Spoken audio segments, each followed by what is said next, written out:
तो आज हम देख रहे हैं हिंदी व्याकरण के कुछ नोट्स और इनमें गोता लगाकर समझेंगे कि कैसे ये भाषा की छोटी छोटी इकाइयां मतलब वर्ण और शब्द मिलकर पूरी भाषा का ताना बाना बुनते हैं। जी बिल्कुल।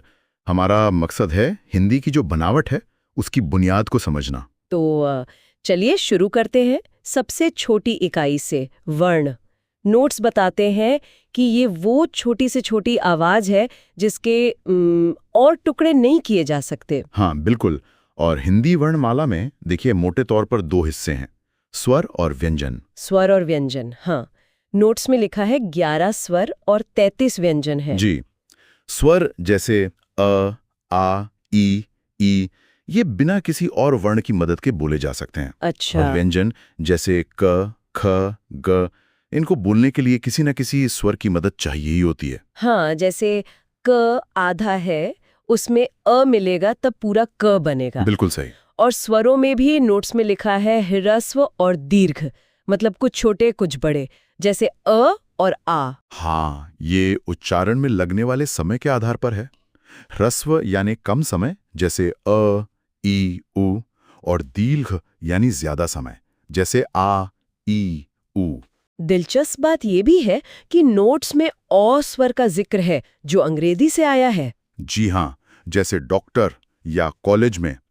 ये दिखाता है भाषा कैसे दूसरी भाषाओं से ध्वनियां भी अपना लेती है। सही बात है। और व्यंजनों का भी वर्गीकरण है, जैसे स्पर्श व्यंजन क वर्ग, च वर्ग, ट वर्ग वगैरह। हाँ, जिनमें हवा कहीं रुकती है मुंह में। बिल्कुल। और फिर संघर्षी हैं श, श, स, ह, जिनमें हवा रगड़ खाकर निकलती है।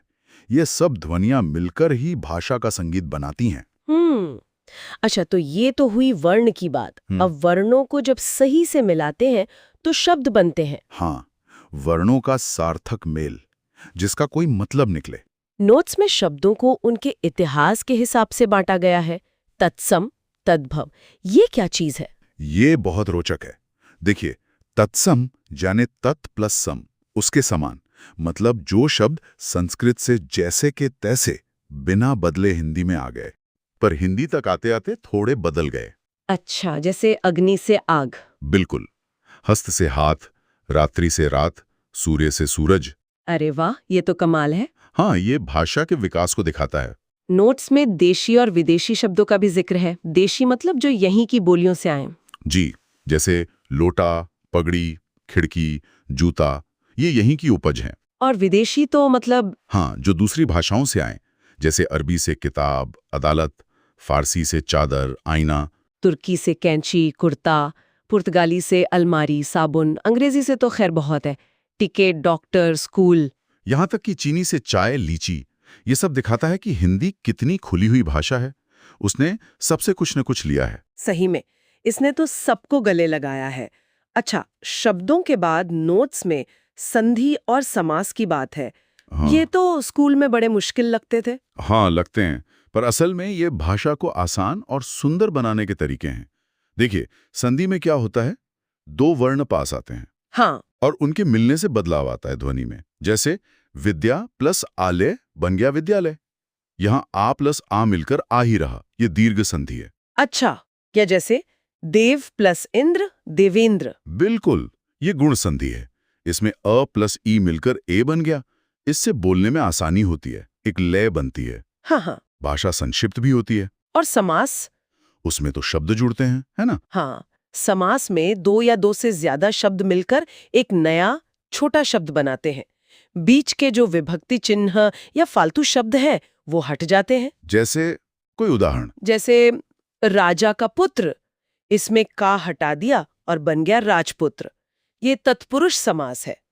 अच्छा। और जैसे नीलकमल, नीला है जो कमल, हाँ, ये कर्मधारय समास है। इसमें एक शब्द दूसरे की विशेषता बता रहा है। यथाशक्ति, शक्ति के अनुसार। ये अव्ययी भाव समास है। तो संधि वर्णों का मेल है और समास शब्दों का। दोनों भाषा को छोटा और ज्यादा प्रभावी बनाते हैं। बिल्कुल सही।